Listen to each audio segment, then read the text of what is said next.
अस्सलाम वालेकुम, welcome to my channel.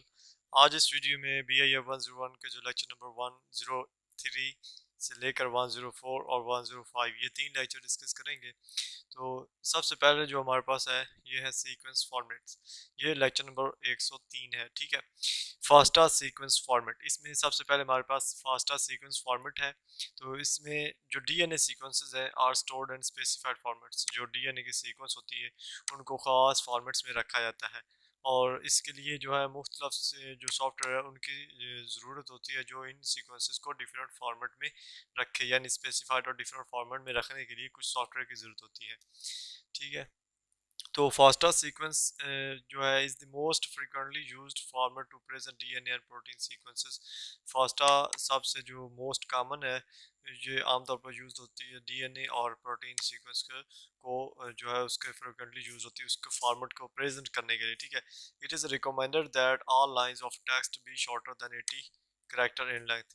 तो यहाँ पर एमसीक्यूज ये है कि ये रिकमेंड किया जाता है कि जो लाइंस है ना वो 8 कैरेक्टर से शॉर्टर हो, लेंथ में जो है 80 कैरेक्टर से जो वो कम होनी चाहिए। तो यहाँ पर सीक्वेंस फॉर्मेट आप देख सकते हैं जो हमारे पास है होमी सैपियंस की। तो सीक्वेंस फॉर्मेट हमारे पास आप देख सकते हैं कुछ यूं लिखी हुई है इन्होंने, होमो सैपियंस यानी ह्यूमंस की प्राइमरी असेंबली जो यूं बना दी। तो ये आपने जो है याद नहीं करना, ठीक है। यहाँ पर एक चीज़ याद करनी वो ये है कि जो ए होता है ना वो सम टाइम जो है एट द एंड जो है वो आ जाता है, ठीक है। तो यहाँ पर हमारे पास है सीक्वेंस फॉर्मेट में gene bank format. Gene bank format इसका क्या है कि इस में सीक्वेंस फाइल जो होती है in gene bank format can contain several sequences. यानी इसमें अगर जीन बैंक में एक फ़ाइल है ना तो उसमें बहुत सारी सीक्वेंसेस जो है वो मौजूद होंगी। One sequence starts with a line containing the word locus and are number of annotation lines. तो यहाँ पर एक ये एमसीक्यूज़ है कि जो लाइंस कंटेन करेगी, जो सीक्वेंस स्टार्ट होगी ना उसकी जो सबसे पहला वर्ड होगा वो लोकस होगा, hand a number of annotation lines, ठीक है। तो ये आपने याद रखना है। उसके बाद है हमारे पास कि the start of the sequence is marked by a line containing origin. जो हम स्टार्ट कर रहे हैं सीक्वेंस का, वो जब स्टार्ट हो गया तो उसको हम मार्क करेंगे एक लाइन के ज़रिए जिसको ओरिजिन का नाम दिया गया है। And the end of the sequence is marked by 2 slashes. इस तरह से हम इसके एंड को ज़ाहिर करते हैं और इसी तरह से हम इसको जो शुरुआत होती है उसको ज़ाहिर करते हैं। ये चीज़ें जो आपने जनरल नॉलेज के तौर पर अपने जहन में रखनी है, याद करना है, एमसीक्यूज आ सकता है, ठीक है। तो जीन बॉक्स फॉर्मेट आप देख सकते हैं सबसे पहले होता क्या है कि हमने देखा था कि लाइन कंटेनिंग है वो लोकस से शुरू होती हैं, ठीक है। लोकस से शुरू होती हैं, बाकी आप देख सकते हैं ये सारा कुछ लिखा हुआ है। और हमने देखा था जब ये यहाँ पर कि जब स्टार्ट करेंगे सीक्वेंस मार्क करने के लिए तो वो ओरिजिन से शुरू होगा, यहाँ से ये देख सकते हैं, ठीक है। क्योंकि यहाँ से जो हमारे पास ये अमाइनो एसिड्स हैं ये हमारे पास आ रहे हैं, ठीक है। सॉरी यहाँ पर अमाइनो एसिड्स नहीं है, ये हैं हमारे पास जो हमारे पास बेस पेयर्स हैं, ठीक है। बेस पेयर्स हमारे पास आ रहे हैं, तो एडेनिन, साइटोसिन और इस तरह के ये जो 4 हैं, ठीक है। तो और एंड इस पर जो है वो किस पर हो रहा है, 2 स्लैशेस पर। तो ये जो उन्होंने कहा है वो उन्होंने प्रैक्टिकल भी किया है, ठीक है। उसके बाद EMBL फॉर्मेट। तो यहाँ पर अगर हम इसकी एक एग्जांपल देखें तो आप देखेंगे कि जो इसकी शुरुआत है वो ID से हो रही है, और स्टैंडर्ड DNA फन BP AXXDES सीक्वेंस जो होता है वो SQ से शुरू हो रहा है और अदर्स। और ये एंड इसकी स्लैशेस पर ही हो रही है, ठीक है। तो स्विस प्रोट फॉर्मेट अगर देखें, Swiss Prot protein sequence format is similar to EMBL format. तो ये एमसीक्यूज़ है कि स्विस प्रोटीन फॉर्मेट जो है वो EMBL फॉर्मेट के बराबर होती है, सिमिलर होती है। There is a considerable more information about physical and biochemical properties of a protein is provided.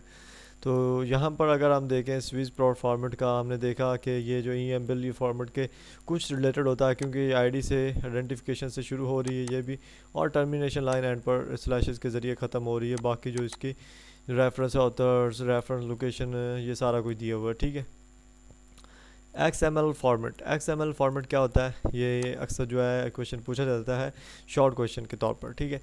Extensible markup language, ये इसकी डेफिनेशन है कि extensible markup language and readable by both man and machine, दोनों के लिए जो है रीडेबल है चीज़, ठीक है। Becoming standard data format for transferring genome data, genome data को ट्रांसफ़र करने के लिए स्टैंडर्ड डाटा फॉर्मेट के तौर पर इस्तेमाल होती है, ठीक है।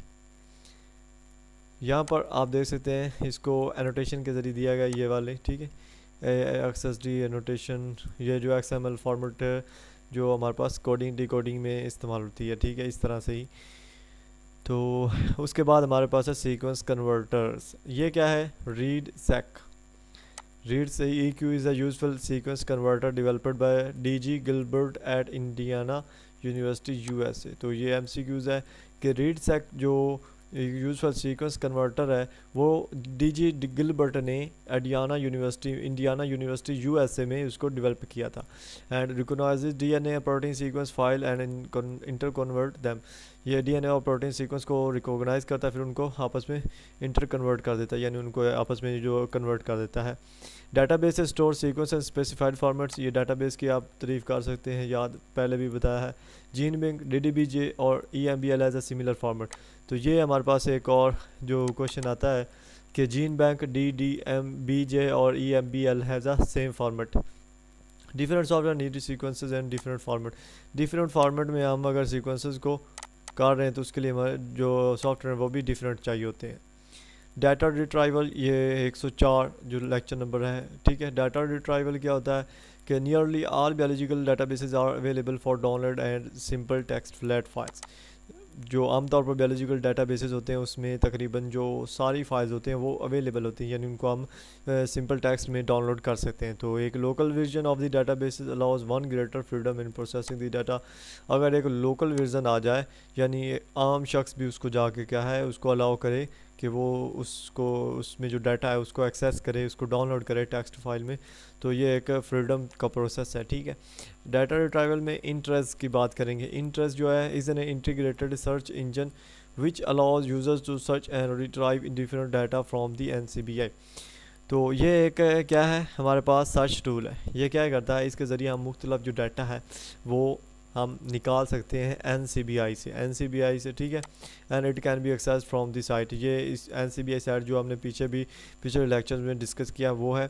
इससे हम क्या करते हैं, डाटा जो है वो निकाल सकते हैं अपनी मर्ज़ी का। इंटीग्रेटेड सर्च इंजन है ये इंट्रास, ठीक है। ये इसकी डेफिनेशन है इसके रिलेटेड जो भी है, ठीक है। उसके बाद है इंट्रेंस। यही इसके बारे में थोड़ा सा और डिटेल दी हुई है कि integrated PubMed hand 39 other scientific literature, nucleotide protein databases, protein domain data, population studies, expression data, pathways, genome details and taxonomic information. तो जो इंट्राज है इसमें ये सारी चीज़ें होती हैं। पबमेड और दूसरे साइंटिफिक जो लिटरेचर्स होते हैं वो न्यूक्लियोटाइड प्रोटीन के सारी जो एक्सप्रेशन डाटा है सारा कुछ इसमें मौजूद होता है, ठीक है। तो आप इस जो डायग्राम इससे ही इसकी अहमियत का अंदाज़ा लगा सकते हैं कि यहाँ पर आप देख सकते हैं ये पबमेड है, ये न्यूक्लियोटाइड है, ये प्रोटीन है। तो इसकी OMIM, genome, taxonomy, domain structure, ये सारा कुछ इसमें मौजूद होता है, ठीक है। ये एक बहुत बड़ा नेटवर्क है, ठीक है।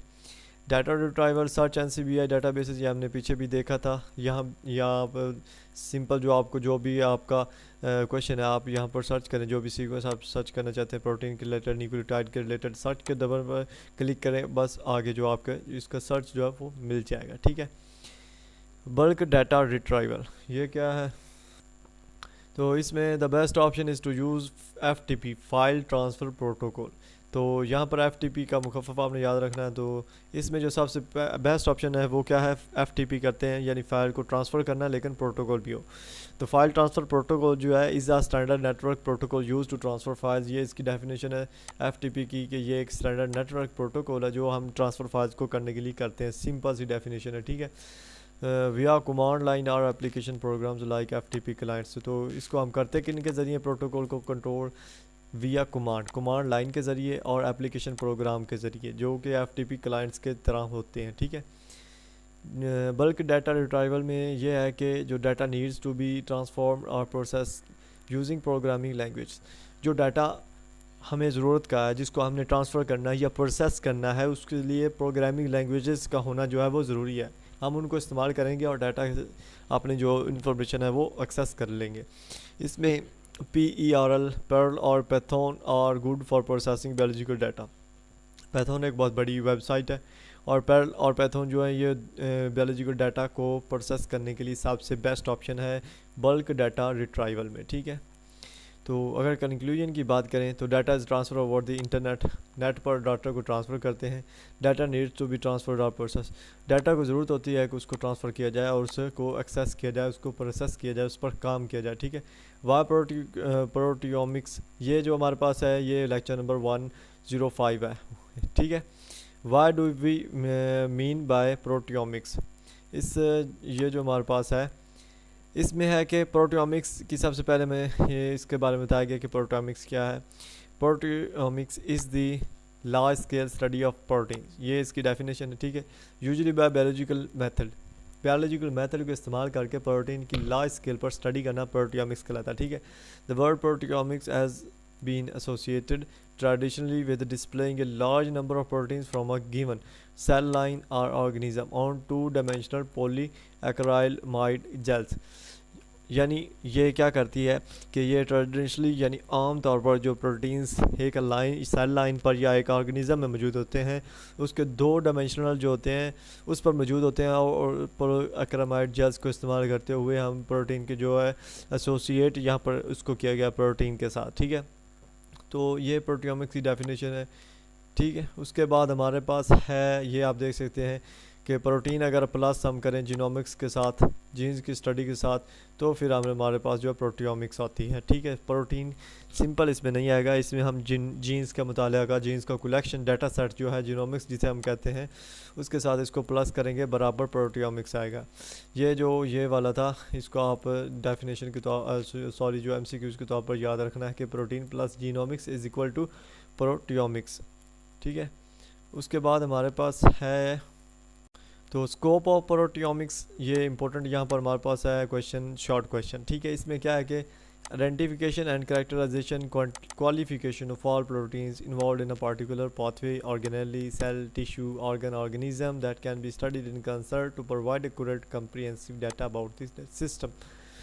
क्या करना है कि अगर हम पर्टिकुलर पाथवे इस्तेमाल कर रहे हैं ऑर्गेनेली सेल से, टिश्यू से या ऑर्गन या ऑर्गेनिज़म, पूरे ऑर्गेनिज़म से हम इस्तेमाल कर रहे हैं, स्टडी कर रहे हैं उसको, तो उसके लिए हमें जो हमारे प्रोटीन्स को हम आइडेंटिफाई करेंगे, उसको फिर करेक्टराइज्ड करेंगे, उसमें जो करेक्टर्स है वो देखेंगे, उसकी फिर क्वांटिफिकेशन करेंगे। ये ऑल जो प्रोटीन्स ये जितने भी प्रोसेस हैं ये इनको प्रोवाइड एक्यूरेट बनाने के लिए, कम्प्रिहेंसिव डाटा सिस्टम में लगाने के लिए प्रोटियोमिक्स की जो शाख है वो हम इस्तेमाल करते हैं, ठीक है। तो यहाँ पर एक और है कि a complete description of protein expressed in any given cell at any given time. तो ये स्कोप आप ये जो है ये सबसे बेस्ट इन्होंने लाइन लिखी हुई है कि प्रोटीन्स के बारे में टोटल कंप्लीट डिस्क्रिप्शन, यानी उसके बारे में पूरी मालूमात जो हम एक सेल में जो गिवन सेल हमारे पास है उसमें एक्सप्रेस कर दें, किसी भी टाइम पर मौजूद हो एट एनी गिवन टाइम, यानी जो भी टाइम दिया हुआ है उस पर। तो ये प्रोटियोमिक्स की एक अहमियत यहाँ पर बयान की हुई है, ठीक है। वाई वी स्टडी प्रोटियोमिक्स, हमें प्रोटियोमिक्स की स्टडी क्यों करना चाहिए, ये क्वेश्चन है हमारे पास। इसका क्या मतलब है कि ये डायरेक्टली कंट्रीब्यूट करती है ड्रग डेवलपमेंट में। सारा सबसे पहले जो हमारे पास है ये इसकी एक अहमियत यहाँ पर है कि directly contribute to drug environment यानी मेडिसिन इन्वायरमेंट में। और verification of a gene product by proteomic method, हम जीन प्रोडक्ट की वेरिफिकेशन जो है प्रोटियोमिक मेथड के ज़रिए करते हैं। Modification of the protein, protein की अगर मॉडिफिकेशन करनी तो वो प्रोटियोमिक्स में। प्रोटीन एक्सप्रेशन लेवल D, यानी प्रोटीन की एक्सप्रेशन करना है तो वो भी लेवल D है और प्रोटियोमिक्स के ज़रिए करेंगे, ठीक है। वाई प्रोटियोमिक्स, ये दोबारा हमसे पूछा, ये इंपॉर्टेंट है कि many type of information can not be obtain from the study of a gene alone.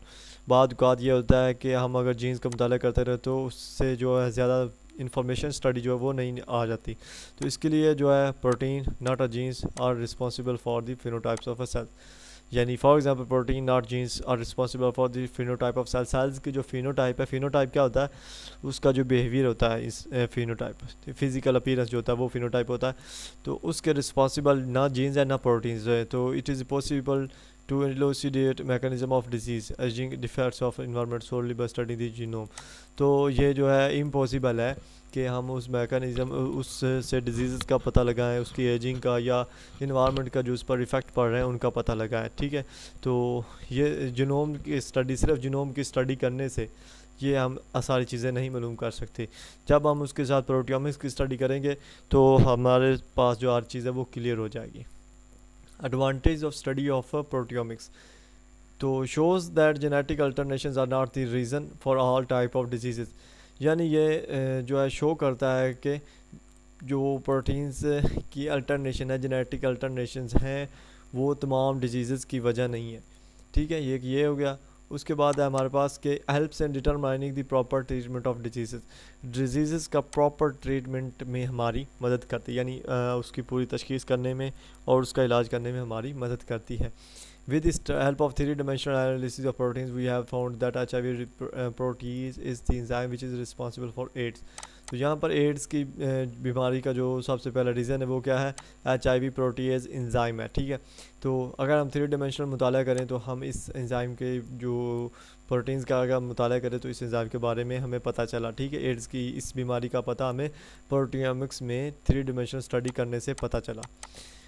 One of the most important use of proteomics in diagnosis is the identification of biomarkers. The study of drugs in proteomics is called pharmacoproteomics. ठीक है, ये मुश्किल सा लफ्ज़ जो हमारे पास है, ये स्टडी उस यानी अगर हम मेडिसिन का मुताला कर रहे हैं, ड्रग्स का मुताला कर रहे हैं, तो इसको हम फार्माकोप्रोटियोमिक्स कहेंगे। ठीक है, और प्रोटीन्स जो प्रोटियोमिक्स है ये बायोमार्कर्स के आइडेंटिफिकेशन के लिए एक बहुत जो मोस्ट इम्पोर्टेंट इस्तेमाल होती है, मोस्ट इम्पोर्टेंट, बहुत अहम है।